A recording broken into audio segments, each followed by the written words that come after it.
रूत का ताल्लुक मोआब से था और ये अलीमल्क और नौमी की बहू थी। अलीमल्क और नौमी का ताल्लुक यहूदा के बैतलहम से था।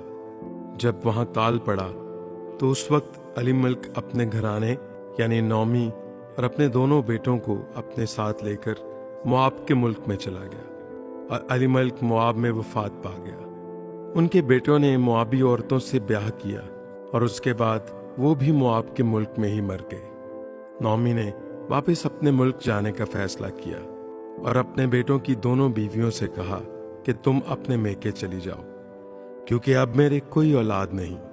मगर रूत ने वापस जाने से इनकार किया और कहा, जहां तू जाएगी मैं जाऊंगी, तेरे लोग मेरे लोग, तेरा खुदा मेरा खुदा। मौत के सिवा अगर कोई चीज हमें जुदा करे तो खुदा मेरे साथ भी ऐसा ही करे।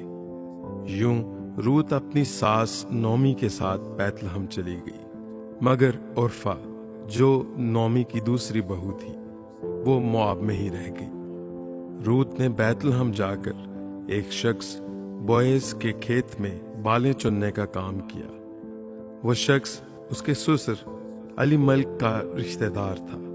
बोएज रूत के बारे में जान चुका था और उसके इस अमल से जो उसने अपनी सास के साथ किया खुश था और उसने उसे दुआ दी।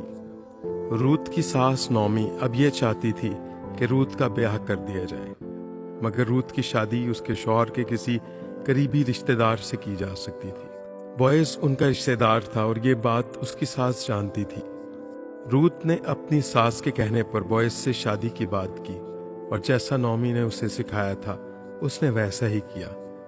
उसने बोएज से कहा कि तू अपनी लौंडी पर अपना दामन फैला दे, क्योंकि तू नजदीक का कराबती है। बोएज एक और शख्स को जानता था जो उससे ज्यादा करीबी रिश्तेदार था, मगर उस शख्स से बात करने पर उसने रूत से शादी करने से इनकार कर दिया। फिर बोएज ने रूत से शादी की और उससे उसका बेटा पैदा हुआ और उसका नाम ओबेद रखा। वो बेटा रूत और बोएज का था। यीशु मसीह के नसब नामे में हम रूत का जिक्र पढ़ते हैं। रूत एक ऐसी खातून है जो अपना सब कुछ खत्म होने के बावजूद भी अपनी सास के साथ वफादार रही। बेशक कि इसका ताल्लुक ऐसी जगह से था जिन्हें खुदा पसंद नहीं करता था, मगर फिर भी इसके किरदार और इसकी सोच में ऐसी मुनफरिद और खूबसूरत बातें पाई जाती हैं जो आज भी हमारे बच्चों और हमारे घरानों में होना बहुत ज़रूरी है। ये हर तरह से अपनी सास के साथ वफादार रही और खुदा ने इसको बरकत दी, खुदा ने इस पर फजल किया। लेकिन आज ज़रूरत है कि हम भी अपने रिश्तों के साथ मुखलिस हो जाएं, अपने घरानों के साथ मुखलिस हो जाएं। रिश्ता कितना करीबी और कितना दूर का है, इन बातों से निकलकर किसने जोड़ा है और किसने हमें किसी के साथ रखा है, इस पर गौर करने की ज़रूरत है। अगर खुदा ने आपको किसी जगह पर रखा है तो उन लोगों के साथ वफादार रहें, उनकी इज्जत करें और आप देखें कि खुदा भी आपको बरकत देगा। और वो जो आपके साथ वफादार हैं, आप उनकी कदर करें, आप उनका भला सोचें। नौमी ये नहीं चाहती थी कि रूत उसके ताबे रहे या उसके साथ साथ रहे, और ना ही वो उसे ज़बरदस्ती अपने साथ रखना चाहती थी। इसी तरह हमें भी ज़बरदस्ती किसी को अपने साथ रखने की ज़रूरत नहीं है।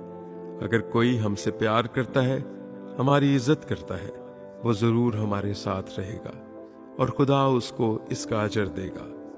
जो आपके साथ हैं उनकी कदर करें और आप जिनके साथ हैं आप उनके साथ वफादार रहें। खुदावंद आपको बरकत दे।